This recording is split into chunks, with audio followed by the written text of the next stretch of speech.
Boa noite a todos. Que alegria, né? Estar aqui novamente, nesse dia de hoje, nessa casa que nos acolhe sempre com tanto amor, com tanto calor, né? Assim como diz a música, alguns vieram pela dor, mas eu acredito que muitos aqui estão por amor. E que bom que nós temos essa opção de vir por amor, né?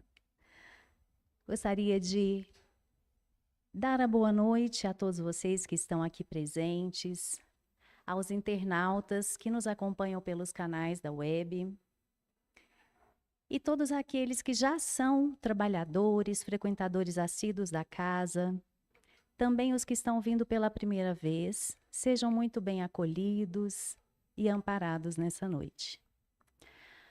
Para iniciar esse momento desse trabalho, nós vamos harmonizar esse ambiente, realizando a prece inicial, unindo os nossos pensamentos num mesmo ideal, buscando o amparo e a proteção do Mestre Maior, de toda a espiritualidade que dirige essa casa, que acompanha o trabalho da noite, todos aqueles que aqui vieram em busca de um auxílio espiritual, de um conforto para a alma, possam receber nessa noite tudo aquilo que estiverem prontos para receber. Que os nossos espíritos protetores possam se fazer presente nas nossas vidas em alerta a todo momento, nos auxiliando, nos amparando na nossa jornada. Que esse trabalho da noite seja conduzido por essa espiritualidade que aqui esteve desde a manhã, preparando esse ambiente, para que cada um de nós, que aqui, ao chegarmos, sentíssemos esse acolhimento e esse amor. Permaneça conosco durante a nossa noite, durante todo o nosso trabalho da casa e durante toda a nossa semana. Que assim seja. Nessa noite de hoje, a gente vai receber o nosso irmão, trabalhador e divulgador da doutrina espírita, que já faz parte da nossa casa também, né? Há tanto tempo nos auxiliando, Eduardo Rezende, que vai trazer para nós o tema Orgulho e a Humildade. Pode assumir aqui a palavra, Eduardo.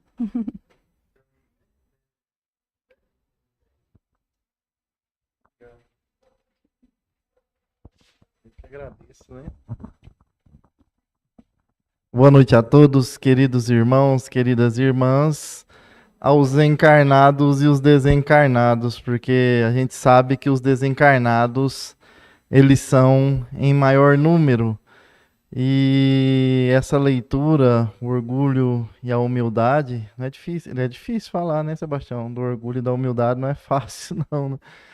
Mas enfim, é o Lacordaire, que foi um filósofo, foi um teólogo, foi um padre, que deixou mensagens no Evangelho segundo o Espiritismo, está lá no capítulo 7, o orgulho e a humildade. E para complementar, a gente tem Lázaro no capítulo 9, que ele traz também a leitura obediência e resignação. Uma coisa, ela está ligada à outra. Mas, para início, antes de entrar no contexto da palestra, né, do tema, eu gostaria de lembrarmos que passamos atualmente por um momento turbulento. A gente está aí enfrentando, né, guerras, rumores de guerras no planeta Terra. O planeta Terra se encontra um pouco conflituoso. Isso é necessário para que venha o mundo regenerador.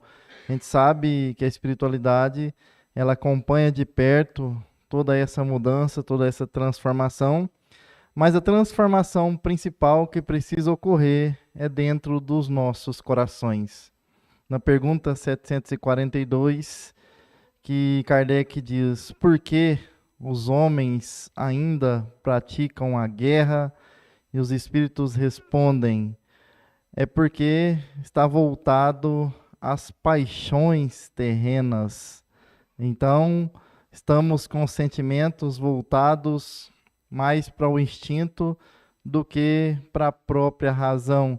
E aí continuamos promovendo guerras, rumores de guerras, conflitos, tanto nos nossos lares, quanto no nosso trabalho, quanto onde nós passamos, porque somos seres ainda imperfeitos. A 785 vai dizer o seguinte: o que mais trava o progresso da humanidade? Os espíritos respondem: orgulho e egoísmo. Então, o egoísmo, ele é a fonte de todos os vícios, juntamente com o orgulho. Os dois, quando andam juntos, dificilmente nós obteremos a paz tão sonhada por todos. E eu volto lá na época de Jesus. Jesus, ele gostava de ir na casa de Pedro. E certa feita, na casa de Pedro, a sogra de Pedro conversa com Jesus e diz a ele: mestre, por que existe tantos conflitos? Nós temos muitas lutas, muitas mortes através desses conflitos.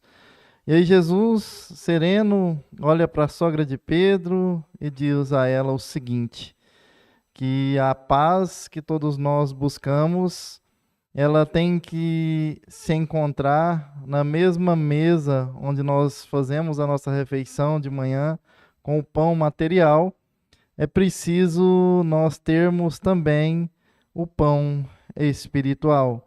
E aí Jesus diz assim para a sogra de Pedro, que quando nós não temos harmonia no nosso próprio lar, com aqueles irmãos que Deus trouxe para a gente, aqueles espíritos que já vêm com os compromissos do passado, nós criamos conflitos no local, que seria o nosso lar.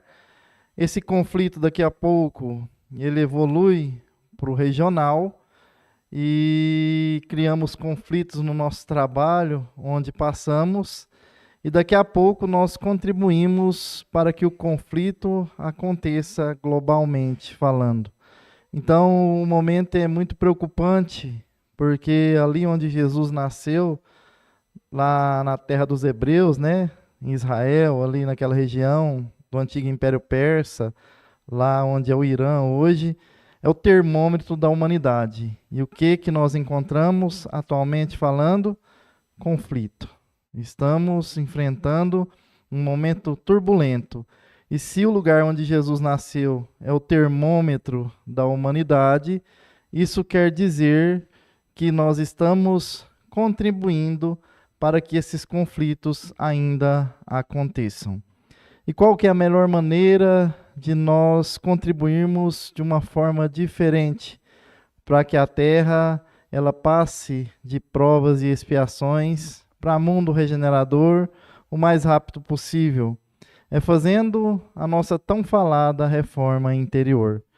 E o que seria essa reforma interior? Seria nós combatermos esse orgulho que temos ainda dentro dos nossos corações. O Lacordaire, na mensagem Orgulho e Humildade, ele vem falar que nós ainda estamos voltados muito para as coisas da matéria. Esquecemos as coisas do espírito. Quantos de nós nos achamos melhores do que os nossos irmãos de caminhada?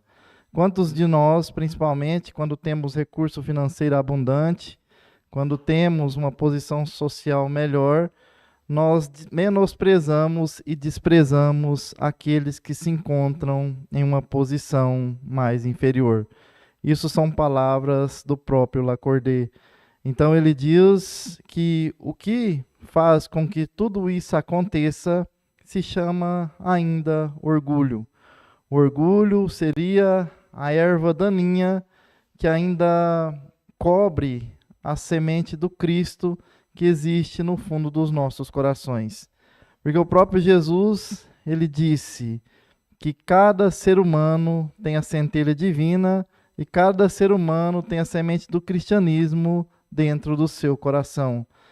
Mas para que essa semente ela cresça, ela floresça, é preciso nós fazermos uma limpeza interior e retirarmos essas ervas daninhas que ainda existem lá no fundo da nossa alma.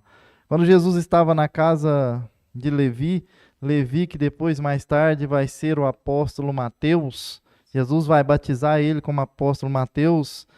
Levi era um coletor de impostos, ele era um publicano.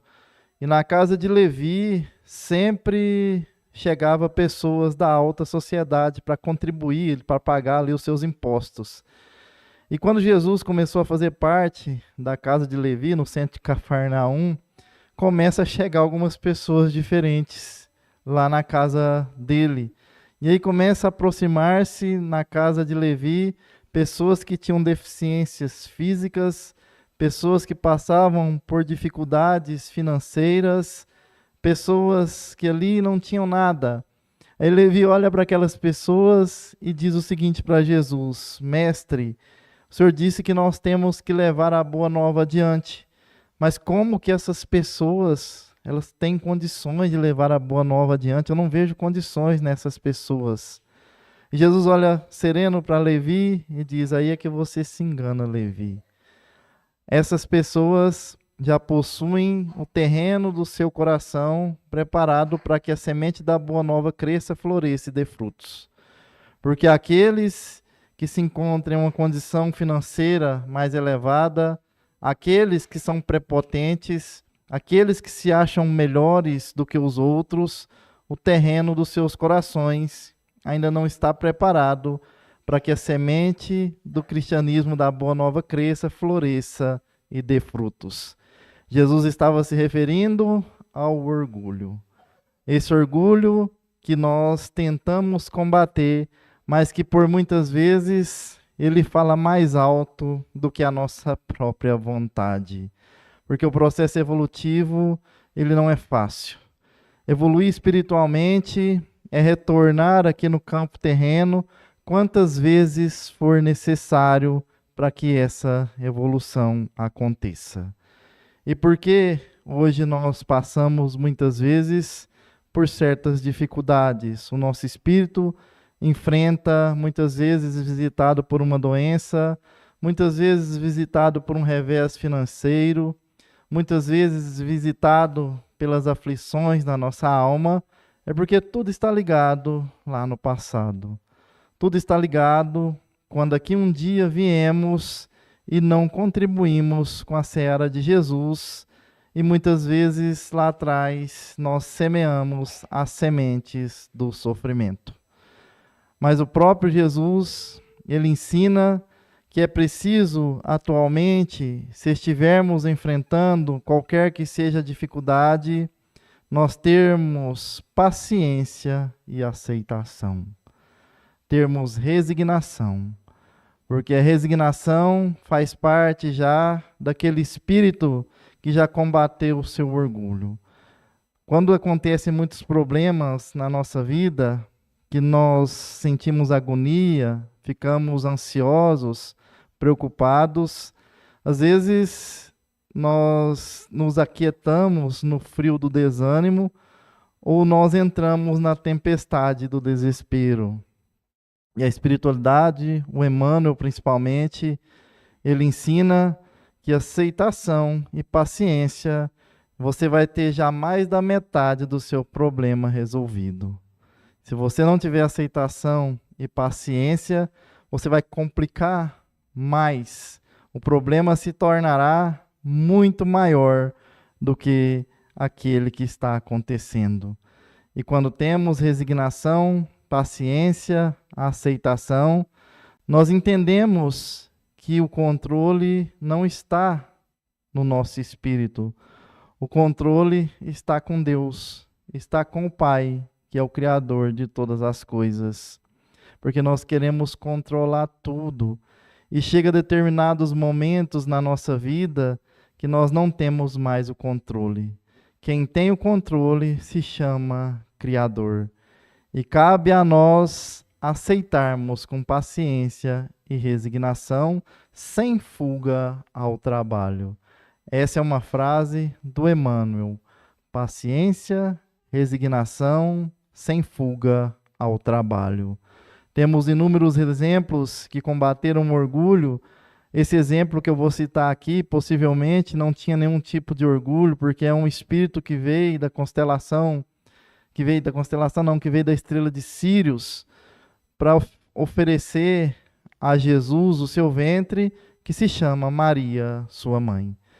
Então Maria, ela foi um dos maiores exemplos de resignação que já pisou aqui nesse planeta Terra.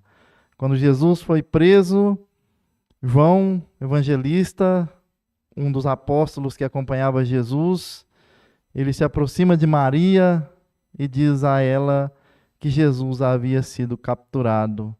E ali Maria, o seu coração sente, coração sofrido, porque ela já previa o que aconteceria com Cristo.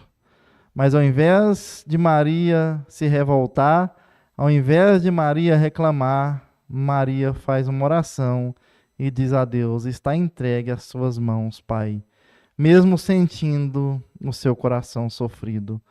João Evangelista vai, novamente ele volta, e ali ele fala para Maria que a situação havia piorado, que eles tinham capturado Jesus, agora Jesus, ele estava preso. Ele ia começar por um processo doloroso. E Maria, mais uma vez, o que ela pode fazer pelo seu filho amado é levar o pensamento a Deus e aceitar aquela condição, porque ela sabia que não podia fazer nada. Tudo estava nas mãos do Criador. E quando Jesus vai ser levado para o Gólgota, ali é pregado os pregos nas mãos de Jesus, nos seus pés.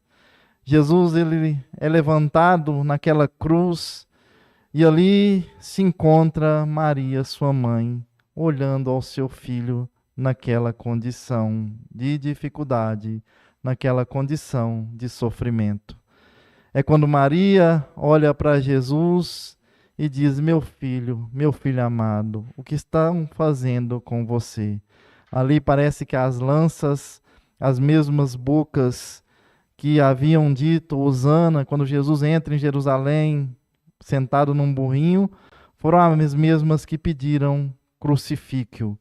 E mais uma vez, Maria, mãe de Jesus, ela lembra do momento em que Jesus havia nascido, da estrela de Belém, lembra dos momentos bons de Jesus quando criança, lembra das curas que Jesus fez, lembra de todos os ensinamentos que o seu filho colocou ao mundo. Mas aí Maria olha para os céus, faz uma oração e mais uma vez mantém a sua resignação de espírito já elevado que era. Então, se Maria, mãe de Jesus, que acredito não tinha débito algum, passou por todo esse processo doloroso, quanto mais nós, que ainda somos espíritos imperfeitos, somos espíritos que precisaremos retornar aqui para aprender as lições necessárias para um dia nós chegarmos na plenitude, chegarmos na evolução. O Leon Denis fala, né? Como a nossa irmã disse, muitos chegam aqui pela dor. Mas o Leon Denis diz o seguinte: a dor é a fornalha que funde o orgulho e que derrete o egoísmo. É só através da dor que a gente sente que esses sentimentos negativos, eles irão sendo dissipados de dentro de cada um de nós. Lá na pergunta 919, Kardec diz: qual a melhor forma de nós vivermos aqui no campo terreno, defendidos de todo e qualquer mal? E Santo Agostinho diz, já dizia um filósofo da antiguidade, conhece-te a ti mesmo. Quando Santo Agostinho diz isso, é a necessidade que nós temos de olharmos para dentro de nós e trabalhar aquilo que precisa ser trabalhado. Inúmeros irmãos que são exemplos para todos nós, que seguiram Jesus, que passaram por imensa dificuldade, eles combateram os seus orgulhos, combateram as suas vaidades, combateram os seus egoísmos. Porque imperfeitos, nós ainda procuramos as coisas boas, a paz de espírito no mundo terreno. O próprio Evangelho, ele é muito claro. O mundo terreno, ele é impotente para fornecer a paz de espírito que todos nós buscamos. Porque buscamos a paz de espírito na condição financeira maior, buscamos a paz de espírito na fama, buscamos a paz de espírito na sexualidade desenfreada, buscamos a paz de espírito na avareza, e tudo isso são refúgios do nosso espírito que nunca trará essa paz de espírito tão sonhada. A paz de espírito só acontece quando nós mudamos o nosso mundo interior e deixamos que adentre dentro dele a semente de Jesus. Quando nós aderimos a esse evangelho, quando nós absorvemos a essência dos ensinamentos de Jesus, aí sim nós teremos a paz de espírito tão sonhada. Porque essa paz de espírito, ela não se encontra no mundo externo. A paz de espírito se encontra no nosso próprio mundo interior. Nós oscilamos emocionalmente falando, psiquicamente, espiritualmente, porque ainda não encontramos o ponto do equilíbrio. Temos enfermidades físicas, mas talvez as maiores enfermidades que nós temos são as enfermidades da nossa alma. O próprio Kardec, quando estava codificando a doutrina espírita na Sociedade Parisense de Estudos Espíritas, ele disse o seguinte, ele perguntou para São Luís, por que, São Luís, que os espíritos obsessores se aproximam das pessoas? E São Luís, ele diz a Kardec, é porque as pessoas possuem feridas na sua alma.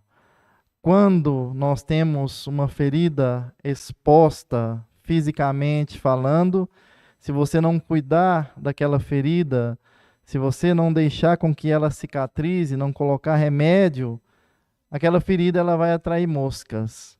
E São Luís disse que as feridas da nossa alma atraem os obsessores, como a ferida física atrai as moscas. Então, o processo de cura precisa ser efetuado por cada um de nós. Precisamos nos melhorar, precisamos contribuirmos com Jesus, auxiliando, levando a paz, praticando a caridade. Quantos são os nossos irmãos que nos buscam com a fome do pão da fraternidade e nós oferecemos pedras de indiferença? Isso tudo está ligado ao nosso orgulho, está ligado ao nosso egoísmo. Lembra que eu falei que todos os conflitos que acontecem, inclusive os conflitos globais que nós estamos tendo nesse momento, né, que é lá na região de Jesus, acontece porque os seres que governam ainda estão recheados de orgulho, de egoísmo e de vaidade. Não entenderam o ensinamento, não entenderam o chamado do próprio Jesus. Porque tem alguns personagens da história, inclusive apóstolos do próprio Cristo, Paulo, o de Tarso, de perseguidor aos cristãos, ele deixou com que o orgulho abaixasse, ele conseguiu eliminar o seu egoísmo, a sua vaidade, deixou de ser o doutor poderoso do sinédrio, deixou os bens materiais e resolveu, de perseguidor dos cristãos, semear os ensinamentos de Jesus.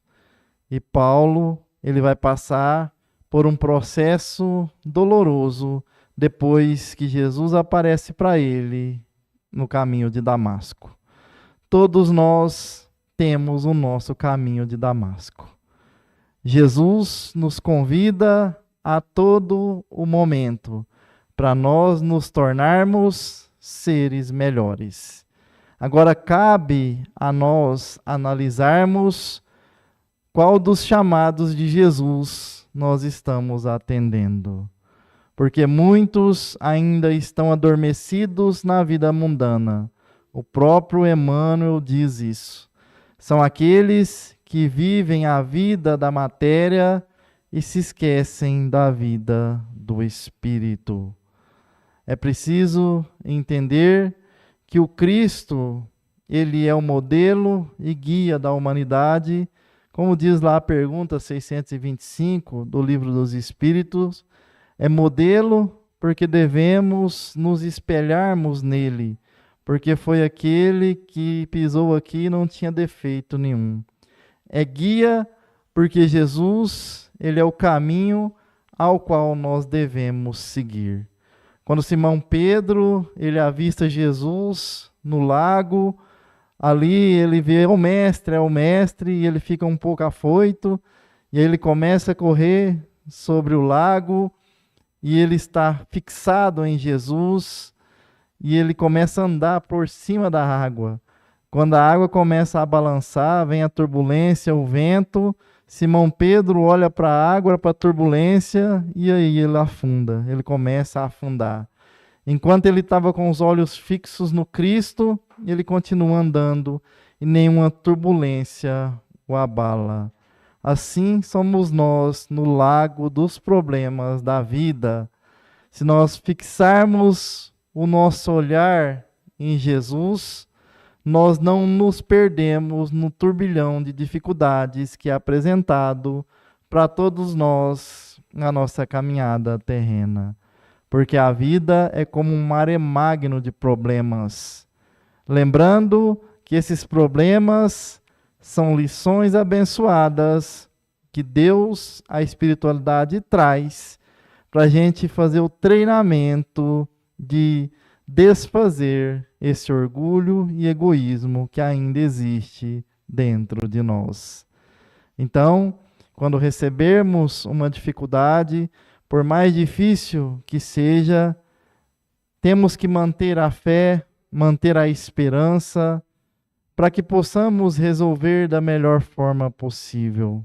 A oração é um recurso poderoso que todos nós temos. A fé também é o conector que nos liga à divindade. Jesus mesmo disse: se tiverdes fé do tamanho de um grão de mostarda, dizei essa montanha passa daqui para lá e a montanha passará. Mas as montanhas que Jesus se referia não era montanha física, eram as dificuldades que nós enfrentamos aqui, nesse mundo de provas e expiações. Mas para que a oração ela tenha eficácia, para que a fé possa ser fortalecida, nós temos que termos dois requisitos que o Evangelho ensina: simplicidade de coração e humildade de espírito.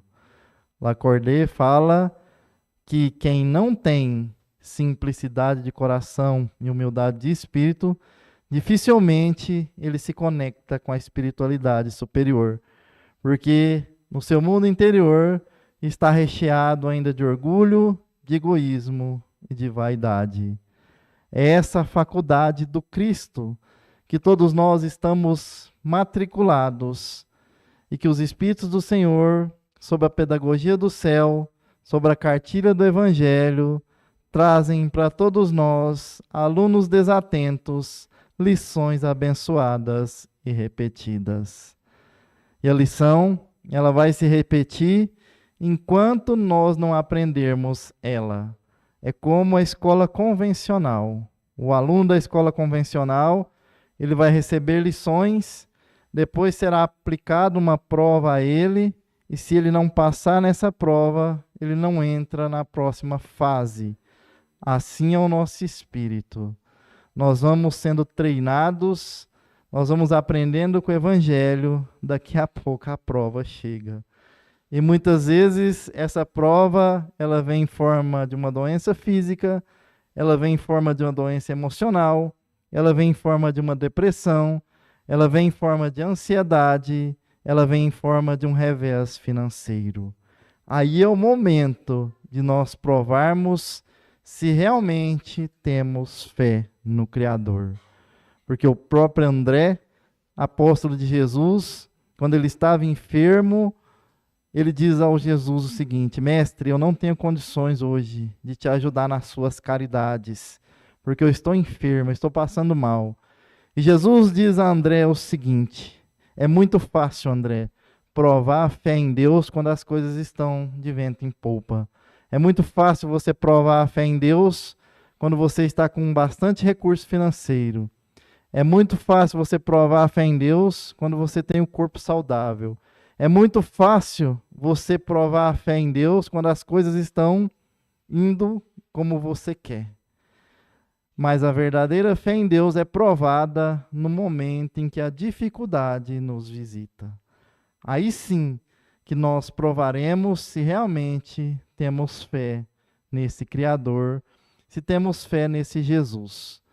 Porque se tem alguém que passou por dificuldades imensas, sofreu trauma emocional, sofreu trauma psíquico, sofreu dor física, esse alguém se chama Jesus. Jesus, a intensidade dele foi tão grande que naquele instante que ele convida os seus apóstolos para orarem com ele no Jardim das Oliveiras, ele estava aflito, porque Jesus sentiu a aflição. E é o momento em que Jesus começa a suar e acontece um fenômeno onde o seu suor se torna sangue. Isso é comprovado cientificamente. Só uma pessoa que está no extremo da aflição, quando ela está totalmente entregue à aflição, que ela soa, o seu suor começa a se tornar sangue. E assim foi com Jesus. Foi quando Jesus diz: Pai, se for digno de mim, afaste este cálice, mas que seja feita a tua vontade. Uma das maiores lições, todas as lições de Jesus, elas, desde que ele nasceu, né, na manjedoura até quando ele foi crucificado, são lições abençoadas. Mas essa lição é a lição de demonstrar que mesmo na dificuldade, mesmo que nós não enxergamos saída para o problema, nós temos que entregarmos para Deus e confiar, com fé e com esperança. Porque quando entregamos para o Senhor, nós não tentamos resolver da nossa forma.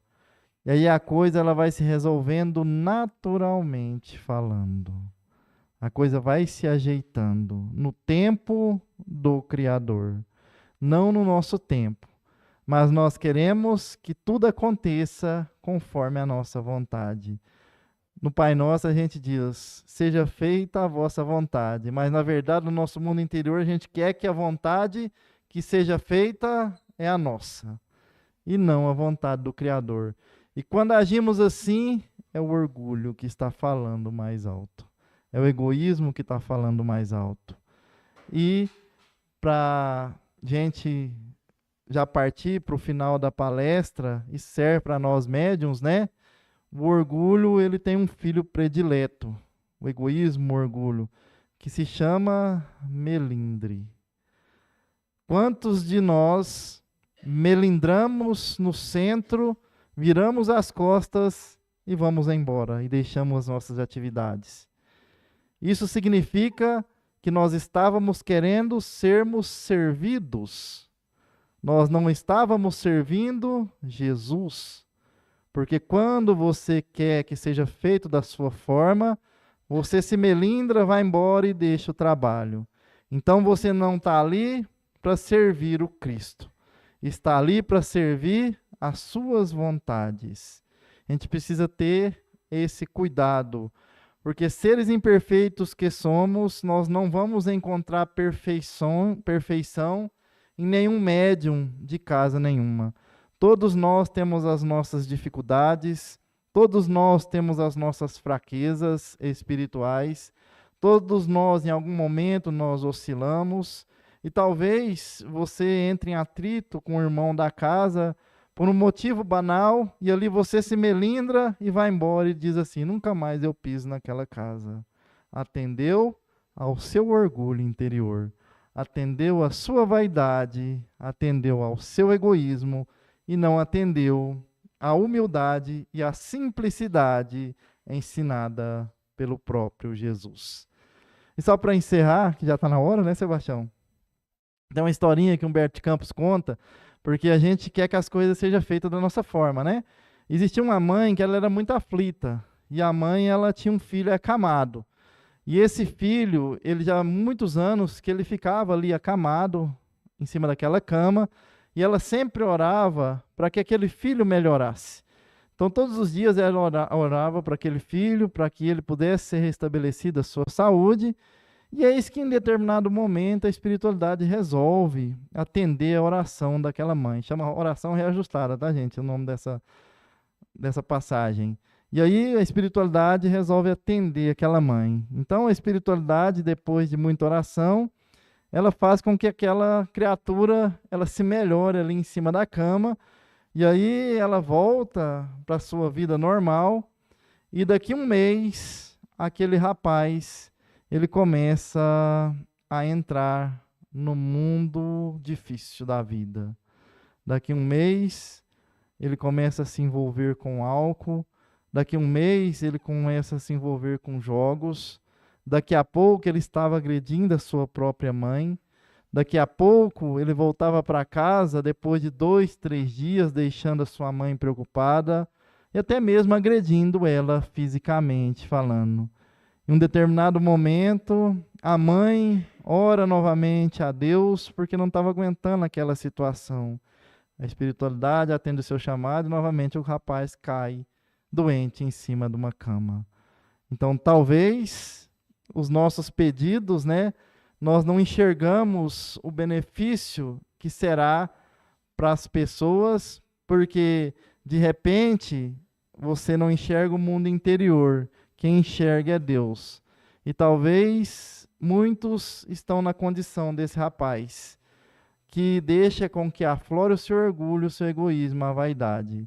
Por isso eu termino a mensagem da noite de hoje, trazendo para todos nós que sempre que estivermos em alguma situação, seja boa, seja ruim, seja de revés financeiro, seja de doença física, seja de aflição da alma, seja de tristeza, seja de ansiedade, lembremos que para vencermos todas essas dificuldades, precisamos de termos simplicidade de coração e humildade de espírito. Muito obrigado pela oportunidade, gente. Que Jesus nos abençoe. Eu tenho um canal no YouTube, né?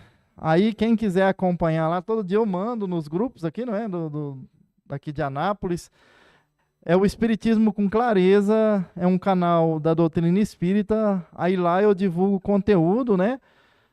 Do Evangelho, conteúdo do Livro dos Espíritos, da Revista Espírita. Aí eu deixo uma mensagenzinha também de bom dia lá, assim, uma mensagem edificante, né, para ajudar nesses dias turbulentos. Mas tem muito conteúdo da doutrina mesmo. Aí eu estou usando o recurso da inteligência artificial, né, que aí ela está ajudando muito a criar os vídeos de uma forma didática. E muitas vezes é difícil para a gente ler, né? Como que a gente lê uma revista espírita? Porque são 11 volumes e mais de 500 páginas cada revista espírita, e eu estou conseguindo ir trabalhando com a inteligência artificial e colocando os vídeos de uma forma didática. Então ele chama Espiritismo com Clareza, só tem esse nome lá no YouTube. Se vocês digitarem lá Espiritismo com Clareza, vocês acessarão ele. Aí eu peço quem não conhece o trabalho para conhecer, para se inscrever, para que o trabalho chegue a outras pessoas, tá certo, gente? Muito obrigado, né? Nós que agradecemos, né, o Eduardo, por essa contribuição, essas reflexões da noite. Também queremos compartilhar com vocês o nosso canal, www.geocanapolis.com.br. Convidamos, né, para seguir esse canal. Lá tem as informações das atividades da casa, tem contato conosco e todas as palestras que aqui são proferidas, né, nas terças-feiras, ficam lá gravadas com oportunidade para que quem não viu pessoalmente ou quem gostar e quiser rever, está lá disponível no nosso canal, certo? Quando traz esse tema para a gente, né, orgulho e humildade, tem uma história do Chico, aliás, são todas maravilhosas, né? Mas que tem exatamente esse antagonismo desses dois sentimentos, né? E que era realmente um trabalhador da doutrina que gostava muito de cavar elogios, né, no seu trabalho e desencarna. E aí os companheiros de trabalho achavam que ele era tão evoluído, tão humilde, né? E comenta com o Chico, por que aquele irmão que parecia tão evoluído, fazia tanto trabalho, não tinha ainda nem dado uma comunicação, vindo dizer se estava bem, se não estava. E o Chico, nas suas palavras humildes, né, que traz sempre tanta lição para a gente todo o tempo, diz que ele realmente tinha muito orgulho de ser humilde. Talvez por isso ele não tinha tido a oportunidade ainda de trazer uma mensagem, né? Realmente o nosso irmão tinha muito orgulho de ser humilde. Quer dizer, a humildade caiu por terra, né? Mais uma vez a gente agradece a presença de todos vocês. Nós vamos finalizando essa primeira parte desse trabalho, caminhando para a nossa segunda parte. Queremos que todos tenham uma excelente semana, abençoada, repleta de paz. E para isso a gente pede mais uma vez a proteção da espiritualidade, dos nossos anjos protetores, que possa nos conduzir na realização das nossas tarefas, que nós possamos ter a lucidez diária para discernir realmente a nossa jornada. Que Jesus nos ampare e nos proteja hoje e sempre. Que assim seja. Caminhando para o segundo momento, gostaria de convidar os médiuns para a fluidificação das águas.